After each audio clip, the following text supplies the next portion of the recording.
All right, Selvin, thank you. So there was a recent article that just came out talking about Spanx and other types of compression products that ladies might use to try to squeeze into small dresses for big events. And it was really talking about some health concerns. So we invited Dr. David Benevento in studio with us with Benevento Chiropractics out in Folsom.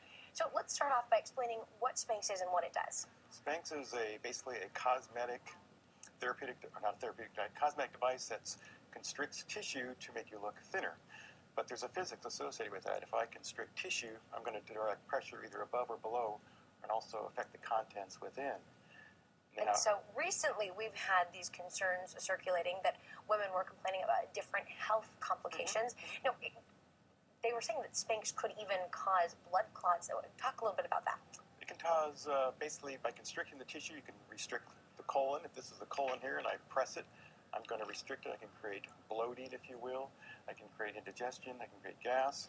If I put pressure down below on the bladder and I have incontinence, this is my bladder and I put some pressure on it, there seems to be a complication with that. And likewise, this is a stomach and I put pressure, it's going to squirt up and create acid reflux. So GERD disease is going to be more complicated by this. As far as blood clots, we have return veins coming back through this way. It can actually restrict the return of the blood to that issue. Now, this has been studied with these, remember these lumbar belts that people used to wear all the time because they thought it prevented low back injuries? Well, to help with support in the lower back. But actually, it actually turned your muscles off, so your muscles actually got weaker, your posture got weaker.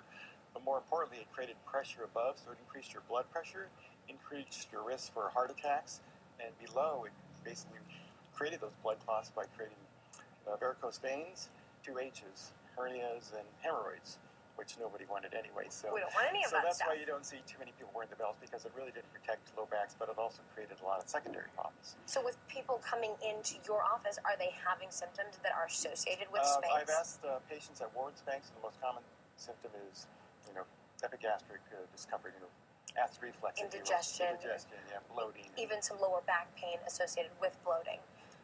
Now, my question for you is, how can women wear this product and do it in the safest way possible? The safest way possible is to limit the use, obviously. The studies have been done to people that wear it chronically, like if you wear it daily, if you wear it every day to work, that's going to be probably an issue. But if you wear it just for a big event, for a big event or something, like that. And also make sure it's the right size. If it takes you a half hour and 2 pairs of pliers to put it on, it's probably too small. So actually get a size that fits you, and then you probably head off a lot of complications. You'll be able to breathe a little bit easier at also your event. You might even be able to have some dinner as well. All right.